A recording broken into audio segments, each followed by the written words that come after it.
Assalamualaikum warahmatullahi wabarakatuh. Teman-temanku yang saya cintai karena sebab Allah Subhanahu wa taala, ya, bicara masalah rezeki, rezeki ini sudah diatur oleh Allah Subhanahu wa taala. Namun kita wajib menjemput rezeki itu. Ya, kalau kita ingin mencari rezeki, itu kita harus berikhtiar. Yang namanya ikhtiar itu adalah usaha sambil berdoa. Berdoa sambil usaha.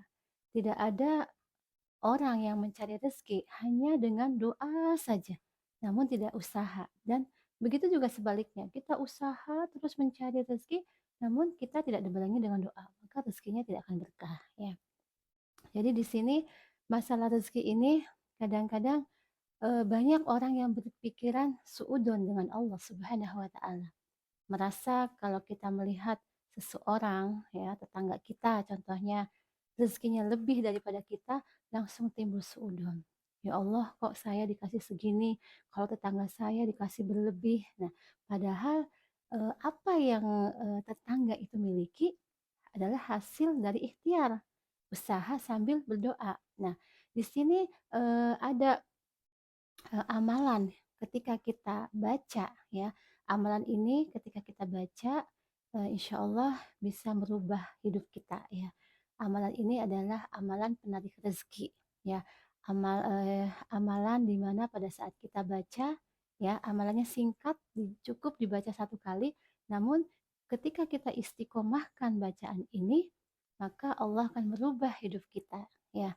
Jadi eh, masalah rezeki ini, usaha apapun yang kita kerjakan di dalam mencari rezeki, ya, belum tentu kita ini mendapat apa yang kita inginkan. Kemudian eh, apapun pekerjaan yang kita lakukan, ya, walaupun kerja itu setiap hari dalam hal mencari rezeki, belum tentu rezeki yang kita dapat itu bisa mencukupi kebutuhan kita. Kenapa? Karena yang bisa memberi kecukupan dalam rezeki itu hanya Allah. Jadi kita minta sama Allah supaya apa? Supaya dijaga rezeki kita dan supaya Allah memberi kecukupan kepada kita, ya, tentang rezeki itu. Jadi ketika kita mengamalkan doa ini, maka Allah akan memberikan 4 keutamaan pada kita. Ya, yang pertama, Allah akan memberikan perlindungan kepada kita, ya. Perlindungan apa? Allah akan menjaga kita dari hal-hal yang tidak baik. Allah akan menjaga kita dari kecelakaan apapun. Kita dijaga oleh Allah Subhanahu wa taala.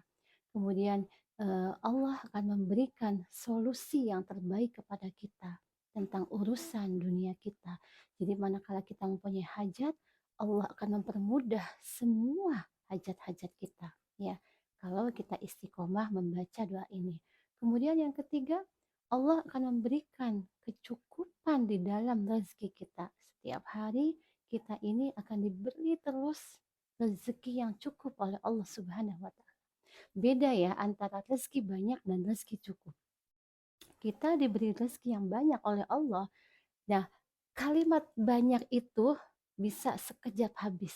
Tapi ketika Allah memberi rezeki kepada kita dengan rezeki yang berkecukupan, maka ketika kita membutuhkan apapun, Allah akan mencukupkan rezeki kita. Ya, jadi kita berdoa kepada Allah tuh jangan minta, ya Allah beri aku rezeki yang banyak, ya. Sebutkan, ya Allah beri aku rezeki yang banyak sehingga aku bisa mencukupi setiap kebutuhanku setiap hari.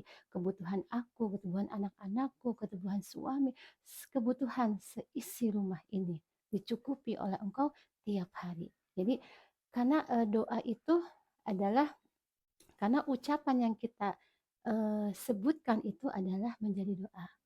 Doa silahul mu'min. Lisan, ketika kita mengucapkan dengan lisan kita, ya, manakala kita sungguh-sungguh berdoa kepada Allah, maka itu akan menjadikan doa kita, ya. Jadi doanya itu minta rezeki sama Allah tuh diberi rezeki yang serba kecukupan.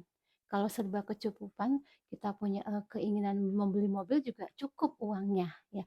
Kita mau beli rumah juga Allah cukupkan uangnya untuk membeli rumah. Jadi kalimat kecukupan diberi kecukupan dan diberi banyak itu beda ya. Jadi kita minta sama Allah itu, ya Allah beri aku rezeki ya dengan semua yang aku butuhkan dicukupi olehmu ya.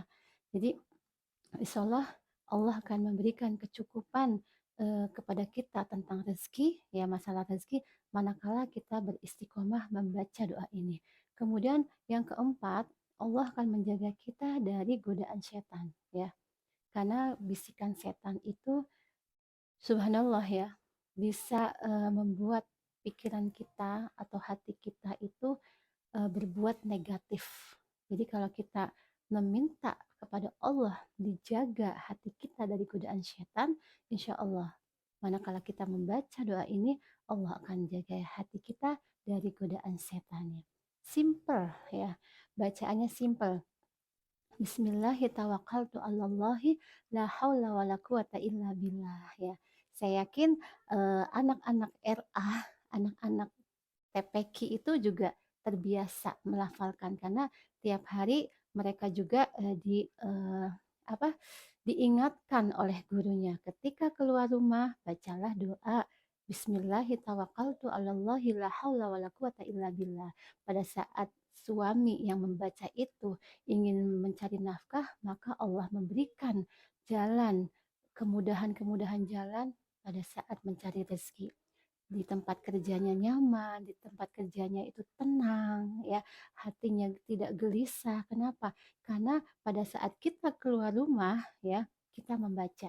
Dan untuk siapapun yang membacanya, ya, pada saat kita mau keluar rumah, kita membaca itu, maka Allah akan memberi 4 keutamaan dalam hidup kita, ya. Jadi rezeki ini bisa dijemput oleh kita ya.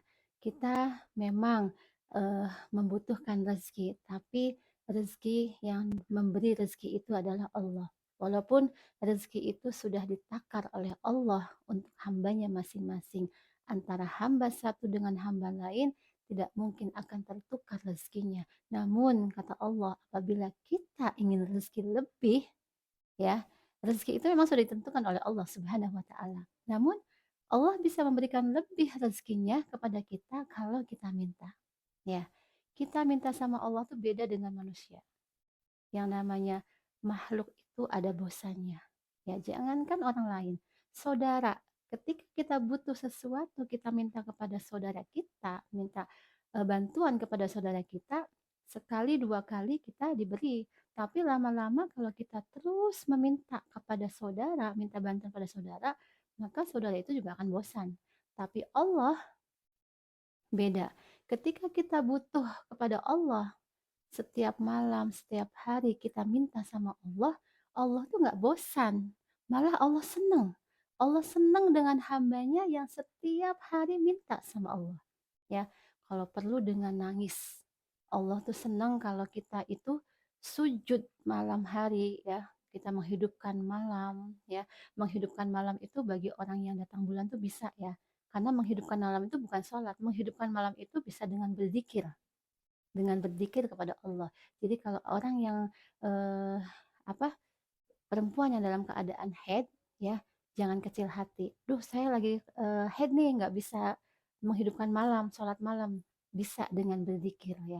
Itulah pentingnya kita berzikir kepada Allah Subhanahu Wa Taala. Kita harus mempunyai istiqomah karena yang namanya zikir itu apa? Zikir itu adalah benteng penjagaan. Ibarat rumah ya, ada rumah yang tidak dikasih pagar, kemudian yang satunya rumah dikasih pagar. Tentunya dari sisi keamanan saja rumah yang ada pagarnya itu lebih aman daripada rumah yang tidak ada pagarnya. Itu adalah salah satu fungsi atau keutamaannya atau pentingnya kita berzikir kepada Allah Subhanahu wa taala. Zikir ini tidak harus banyak, tapi walaupun dibaca satu kali namun istiqomah itu yang menjadikan diterimanya zikir kita pada Allah Subhanahu wa taala. Kalaupun banyak 1000, 2000 atau 5000 tapi dibacanya satu kali tidak istiqomah itu tidak dilihat oleh Allah Subhanahu wa taala. Semoga manfaat dan mudah-mudahan kita bisa mengistiqomahkan bacaan tersebut.